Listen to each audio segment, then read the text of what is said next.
Hello there you guys, welcome to one of my videos. Manchester United have just beaten Everton 2-0 at Goodison Park in the Carabao Cup quarter-final. We have progressed now to the semi-final and we do play Manchester City. And we have got a good chance of winning the Carabao Cup. It's very imperative that we get our first trophy under the Ole Gunnar Solskjaer era. Now it's our second win at Goodison Park this season because we're beating them 3-1 earlier on in the season in the Premier League. Now I thought in the first half an hour Manchester United played very, very well.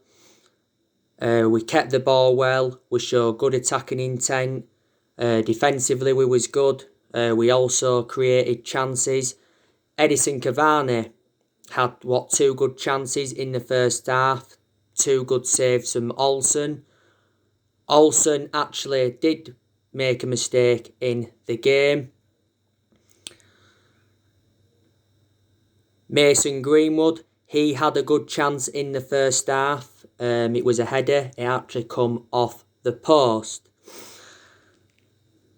And then as the game went on, Everton got back into it, didn't they? They didn't really have a lot of chances though, did they? I think probably Everton's best player was Sigurdsson. He had that chance from that free kick. Obviously, produced a fantastic save from Dean Henderson.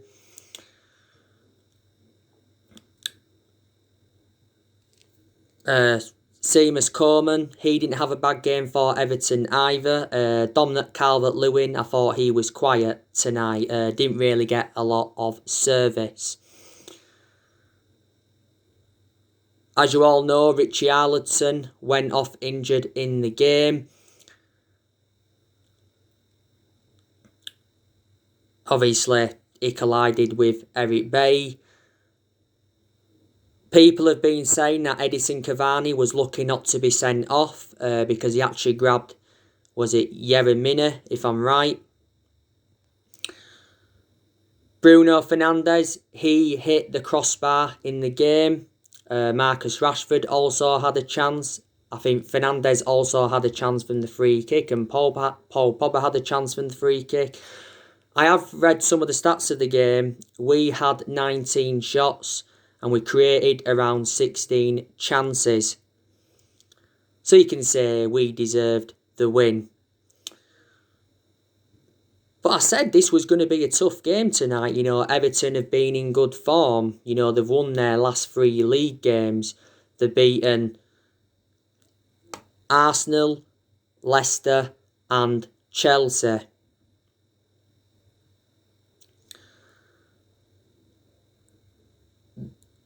We scored twice late on to get the win.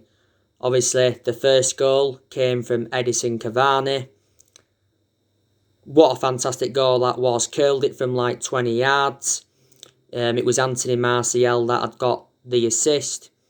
And the second goal came from Anthony Martial in added time. Martial obviously made an impact when he came on. Now, I've got to say, I thought Eric Bailly, he had a very, very good game. I thought he played the ball out well from the back and defensively did good. That was Eric Bailly's first start for a while. I think his last game before tonight was the 6-1 loss to Tottenham.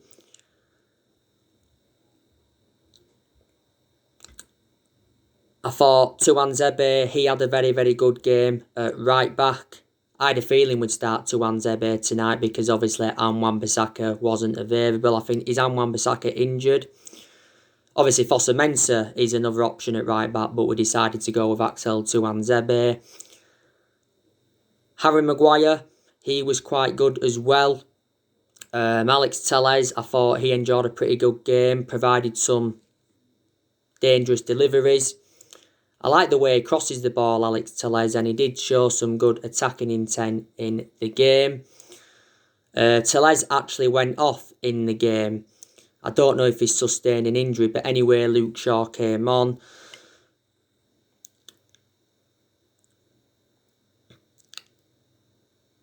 I thought Matic did quite well as well, so I've got to give him credit. I thought he made some good interceptions. Kept the ball well at times. Paul Pogba, he played some good passes through. Bruno Fernandes showed his skill at times. Showed a lot of intensity. But he was lacking that final pass was Bruno Fernandes. Donny van der Beek, he wasn't so bad in the game. Mason Greenwood, I also thought he enjoyed a good game as well.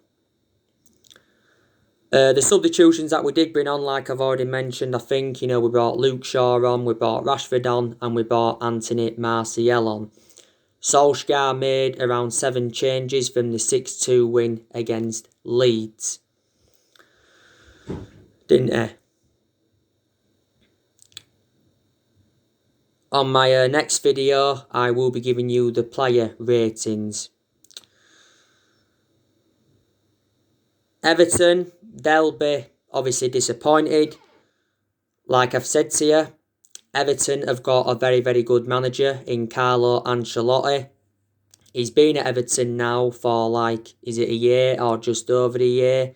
When Everton appointed him in, I think he signed, was it a 4 or a 4.5 year deal? He has got a good pedigree behind him. He's won around 15 major honours in his managerial career.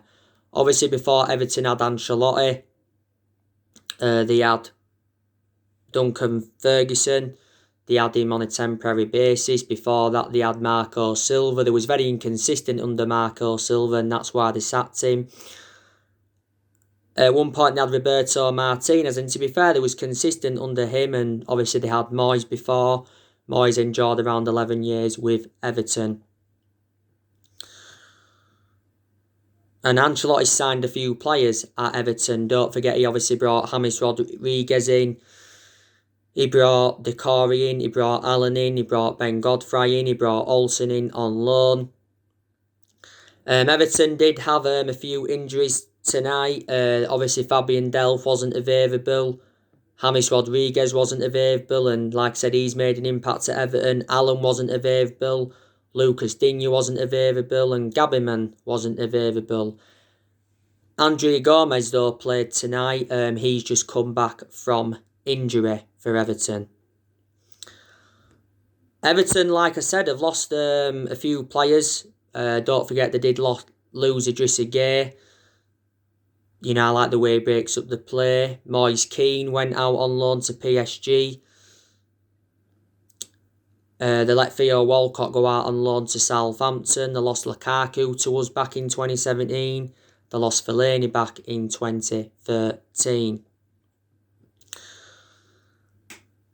The last time we won the EFL Cup was back in 2017 under the Jose Mourinho era. Don't forget, prior to the game against Everton, Solskjaer says,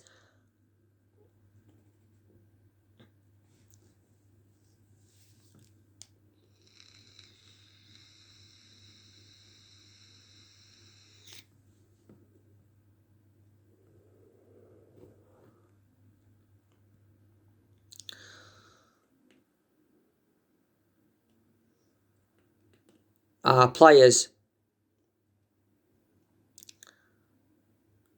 are looking to learn how to win trophies.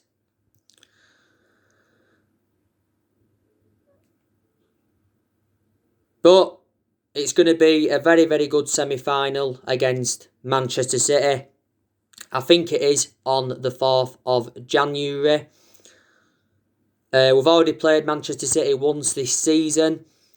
Obviously, drew with them 0-0 the other week at Old Trafford. That was a very, very poor game.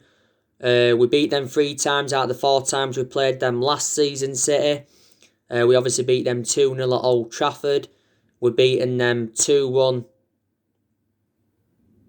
at the Etihad. And we're beating them 1-0 in the Carabao Cup second leg. But obviously that wasn't enough for us to go through.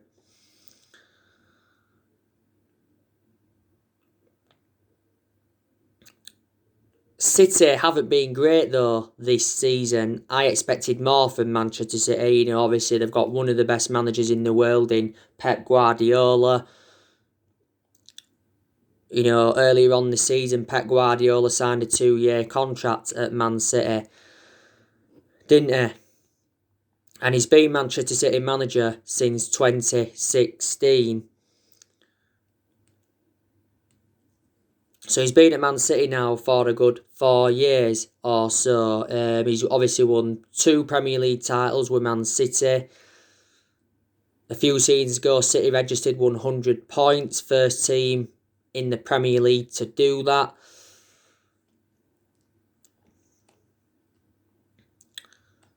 They won the domestic treble a few seasons ago. Obviously, before Pep Guardiola was at City, he was at Barcelona, won the Champions League with them, and before he was at Bayern Munich.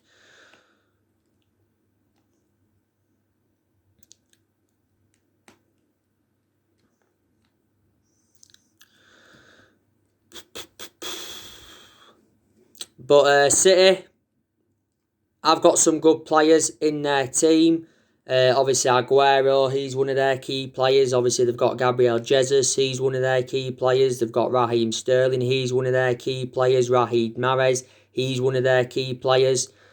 They've got Ferran Torres, they got him during the summer.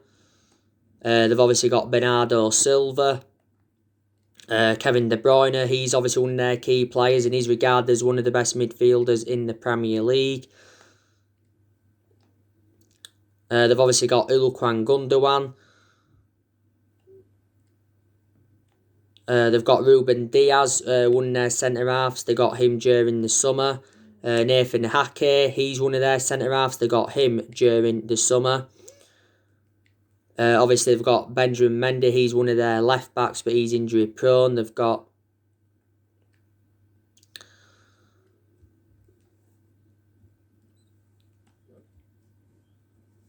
who was the other player that they've got? I can't remember his name. City obviously let David Silva go, didn't they, during the summer?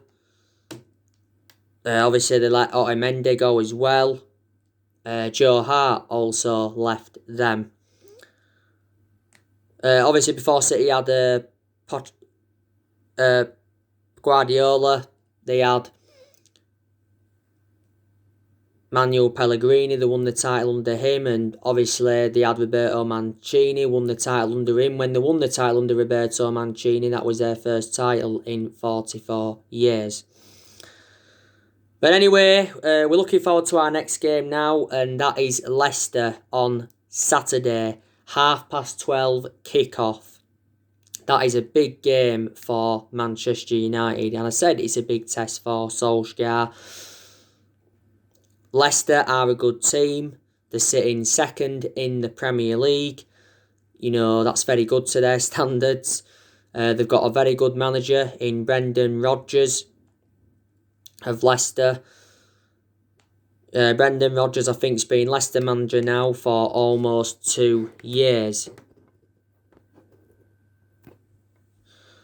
Was it last year he signed a 5-year contract with Leicester? Now, he's managed a few clubs in his managerial career.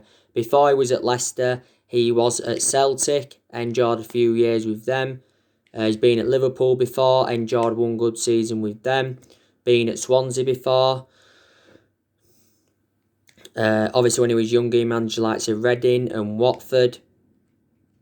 And I think when he was a lot younger, he managed the Chelsea youth. Brendan Rodgers has made quite a few signings since he became Leicester manager.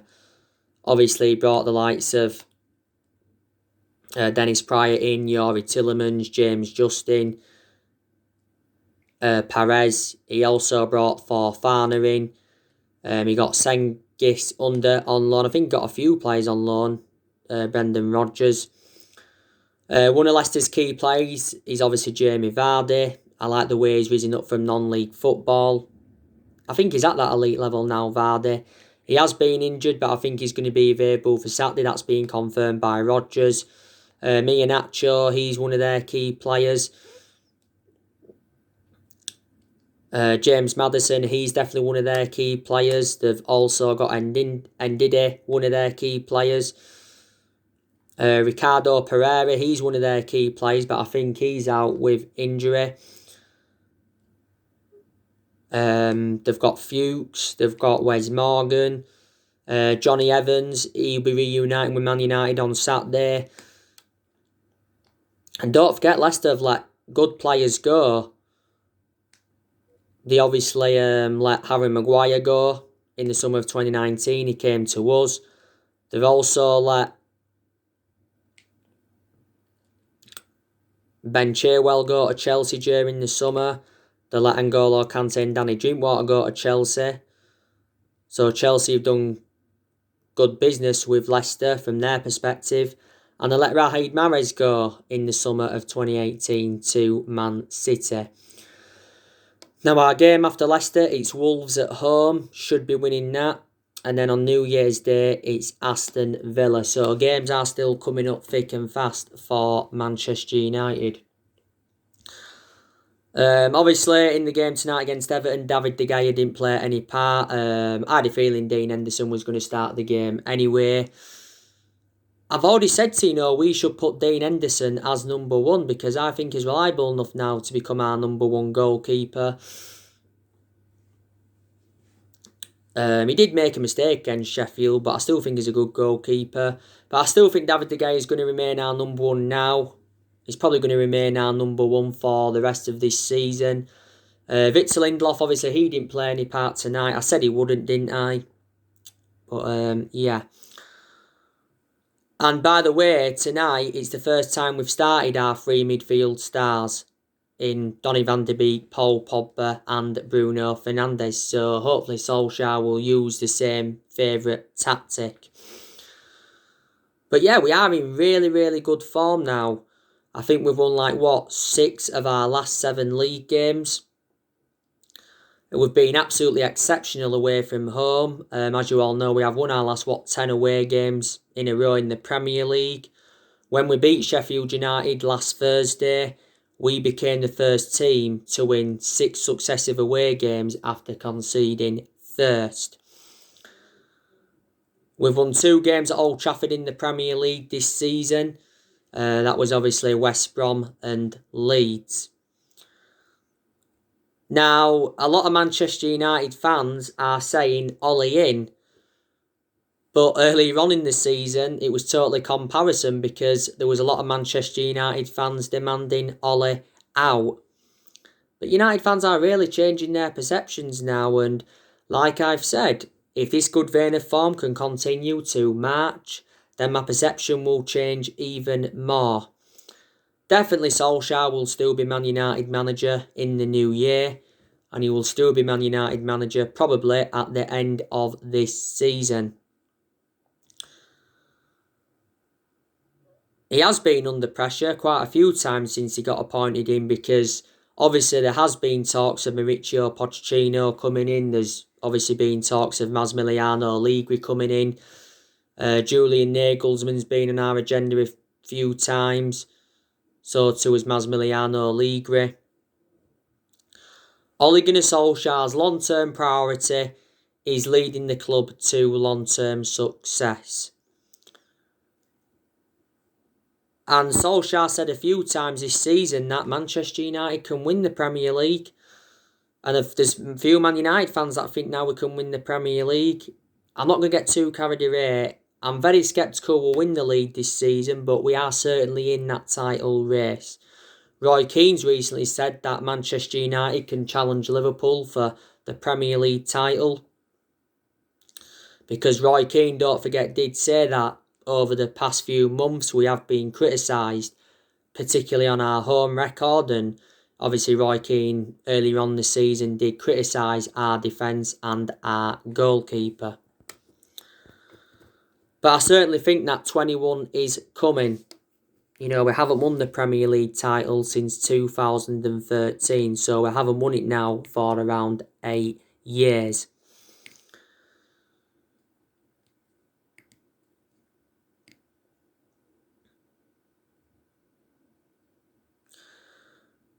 But I said to you, our squad's definitely good enough to get a top 4 finish this season, or top 3 finish, and it's definitely good enough to win a trophy. But I've already said if we can finish in the top 4 this season, and if we can win a trophy, that would represent a very, very good season for Manchester United. Then obviously that will give us something to build on.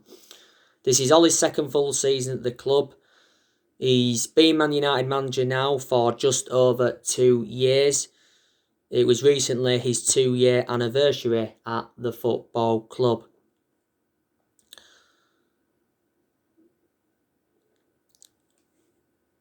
I have been saying to you, haven't I, Solskjaer's decision-making concerns me, because in a lot of his games at Man United, he's got it wrong, and obviously that's cost us games, but there's been games as well where he showed tactical flexibility, so you've got to give him credit for that, and I've been saying, Ollie is out of his depth at the club. But reflecting now on he's been at Man United now, he's learned quite a bit, and he's gained managerial experience. Ollie's obviously made good signings since he got appointed in. He's spent over £200 million at Manchester United. And he's endured 4 transfer windows at the club. So the January transfer window will be his 5th transfer window at Manchester United. Ollie did well in his first full season last season. Got us qualification for the Champions League. Also got us 3rd, and he guided us to 3 semi-finals.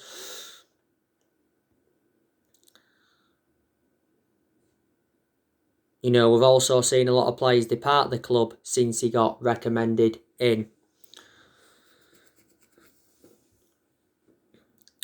And we've enjoyed good periods under him, and we're enjoying a good period now. And don't forget, we went on a 19-game unbeaten run in all competitions last season, and was actually 14 unbeaten in the Premier League.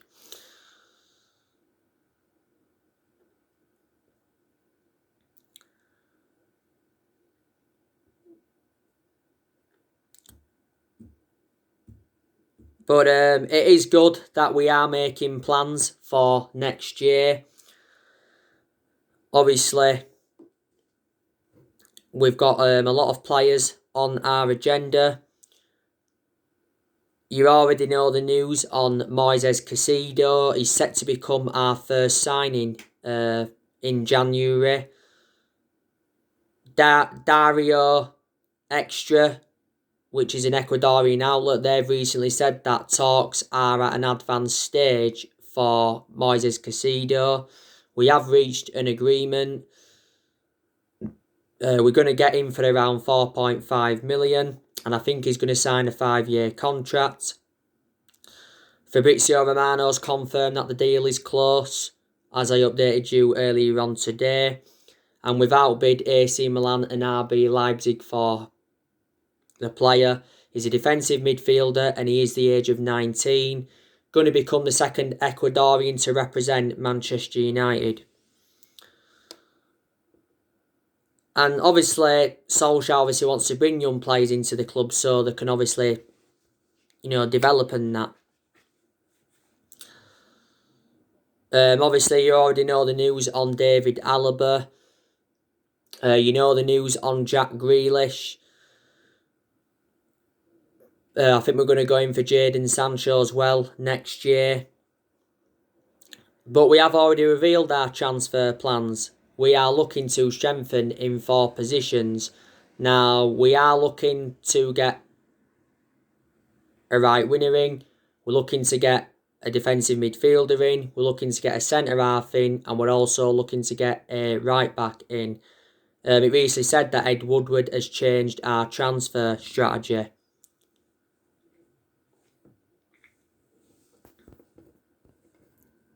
Didn't it?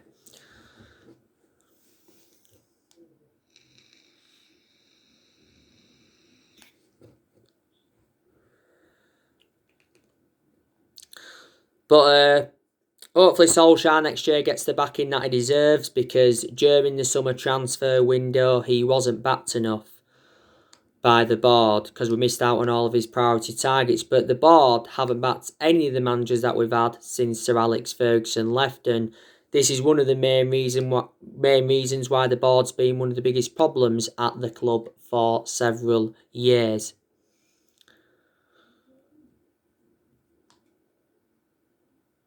And obviously our recruitment policy has been poor. But Woodward has come out several times to support Solskjaer, despite us obviously having a poor start to the season, and despite us getting knocked out of the Champions League. And obviously despite us having other bad periods under him as well. You know, you can say, like, if we had any other manager, they wouldn't have been here by now. Because you've got to say that, like, Solskjaer was lucky not to be sacked after the 6-1 defeat to Tottenham. He was lucky not to be sacked after we got beaten in the Champions League. You know, he was lucky not to be sacked at the first part of last season. It's because he's a club legend, and reflects on that, our board have softened their stance on him, and obviously they're giving him more time. And reflecting on how good we've done recently, he does deserve more time. We're obviously going to get rid of players next year, because he's still deadwood at the football club. I think next year we'll be looking to get rid of Lingard, Jones, Rojo, Romero. Romero is now our third choice goalkeeper.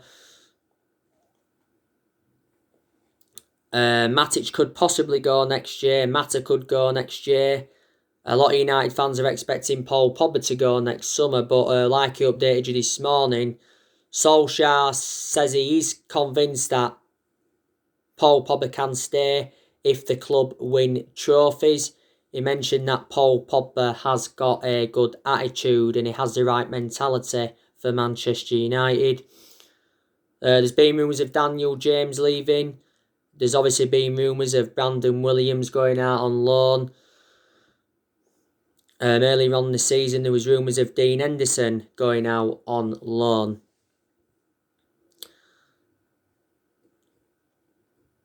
And I think Ighalo will leave in January when his loan expires. But it actually said recently we could raise over £30 million in January player sales.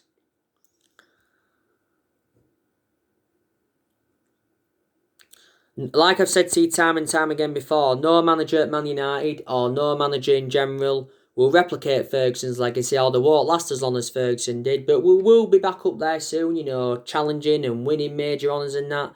And a club of our size, this is what we should be doing anyway. And let's take into account the money we've spent as well on players. So, yeah.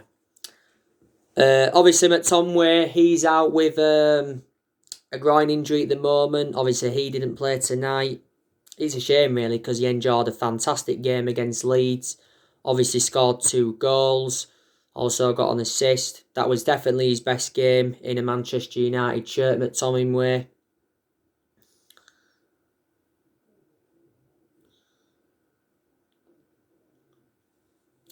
Jones, he's obviously still injured.